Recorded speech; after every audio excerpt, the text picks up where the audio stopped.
এমন একটা ব্যাকগ্রাউন্ড থেকে ঠিক এমন একটি ডার্ক স্টুডিও তৈরি করবেন কিভাবে আজকের ভিডিওতে আমি আপনাদের দেখাবো, তাও আবার লো কস্টে এবং চিপ প্রাইসে। সো ফিরছি একটি ইন্টার পর।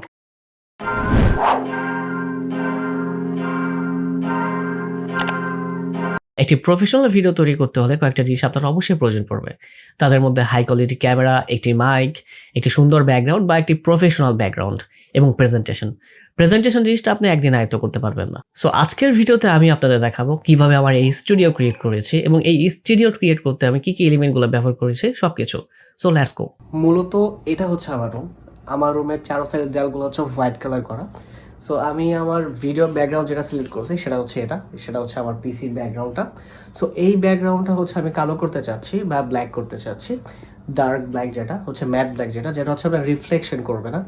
সো ব্ল্যাক কালার করার প্রধান কারণ হচ্ছে এটা হচ্ছে আপনাকে মোর প্রফেশনাল একটা লুক দিবে। এবং ডার্ক ব্ল্যাক বা ম্যাট ব্ল্যাক করার সাথে সাথে হচ্ছে আমি কিছু লাইটিং সেট আপ করবো। সো লেটস সি, দেখা যাক।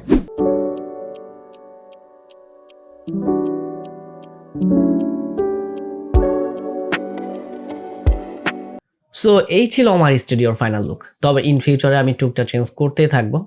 আমি পিছনে আমার যে ব্যাকগ্রাউন্ড রংটা সিলেক্ট করেছি সেটা হচ্ছে বাজাজের ওয়েদার কোড। এই রংটা সিলেক্ট করার কারণ বা এই রংটার বিশেষত্ব হচ্ছে আপনি যখন রংটা করবেন এটা হচ্ছে আপনাকে একটা ম্যাট লুক দিবে, এটা রিফ্লেকশন করবে না। সো লাইট রিফ্লেকশন করলে হচ্ছে ভিডিওটা অনেক খারাপ দেখাবে, যেটা মোটেও গ্রহণযোগ্য না। সো রং করার ক্ষেত্রে আপনি সবসময় এই জিনিসটা মাথায় রাখবেন, যেই রঙই করবেন না কেন আপনি সবসময় খেয়াল রাখবেন যাতে লাইটটা রিফ্লেকশন না করে। সো এই রঙের আরেকটা বিশেষত্ব হচ্ছে এই রংটা যদি আপনি দেয়ালে ময়লা লাগে সো এটা আপনি ইজিলি মুছতে পারবেন বা পানি দিয়ে পরিষ্কার করতে পারবেন, কারণ এই রংটা হচ্ছে ওয়াটার রেসিস্ট্যান্ট।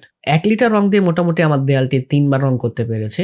এই রঙের এমআরপি ছিল হচ্ছে 510 টাকা, তবে দোকানদার আমার কাছ থেকে হচ্ছে 450 টাকা রেখেছে।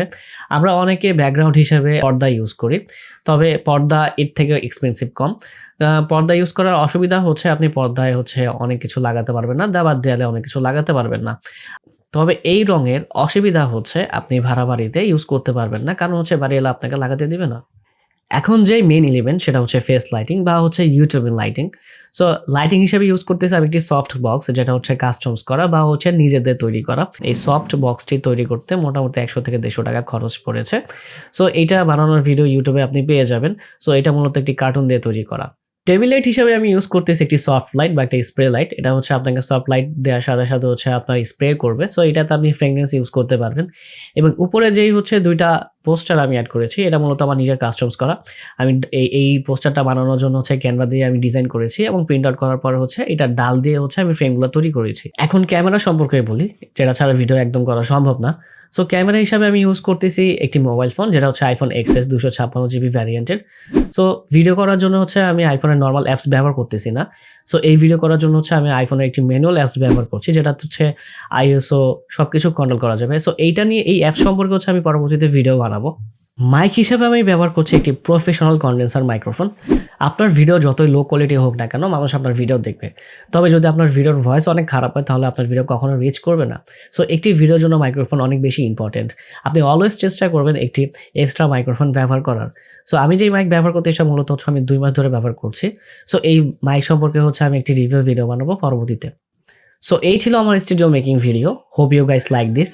এখন পর্যন্ত যারা ভিডিও দেখে যাচ্ছেন অবশ্যই লাইক এবং কমেন্ট করে যাবেন। এক্সাইটিং সব টেক রিলেটেড ভিডিও পেতে অবশ্যই চ্যানেলটি সাবস্ক্রাইব করে রাখবেন। পরবর্তীতে অন্য কোনো ভিডিওতে দেখা হবে। টিল দেন, আল্লাহ হাফেজ।